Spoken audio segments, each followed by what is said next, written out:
તાજેતરમાં રવિવાર 15 જૂન 2025ના રોજ ઉત્તરાખંડના કેદારનાથ નજીક એક હેલિકોપ્ટર દુર્ઘટનાગ્રસ્ત થયું હતું, જેમાં સવાર તમામ 7 લોકોના મોત થયા હતા. ઘટનાની વિગતો. તારીખ 15 જૂન 2025 રવિવાર. સમૂહોના નામ. મૃત્યુ પામનારાઓમાં નીચેના લોકોનો સમાવેશ થાય છે.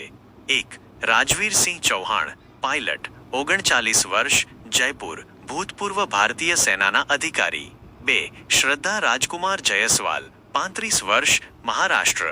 3. તેમનો 2 વર્ષનો બાળક, કાશી, મહારાષ્ટ્ર. 4.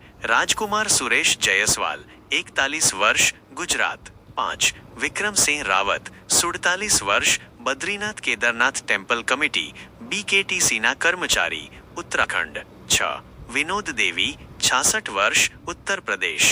7. તૃષ્ટિસિંહ, 19 વર્ષ, ઉત્તર પ્રદેશ.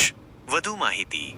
ઉત્તરાખંડના મુખ્યમંત્રી પુષ્કરસિંહ ધામીએ આ ઘટના પર શોક વ્યક્ત કર્યો છે અને હેલિકોપ્ટર સેવાઓની સુરક્ષા સમીક્ષા કરવાનો આદેશ આપ્યો છે. ચારધામ યાત્રામાં હેલિકોપ્ટર સેવાઓ 2 દિવસ માટે સ્થગિત કરવામાં આવી છે. Aircraft accident investigation bureau AAIB દ્વારા આ દુર્ઘટનાની તપાસ કરવામાં આવશે. છેલ્લા 6 અઠવાડિયામાં આ 5મો હેલિકોપ્ટર અકસ્માત છે, જે હિમાલય ક્ષેત્રમાં હવાઈ યાત્રાની મુશ્કેલીઓ દર્શાવે છે.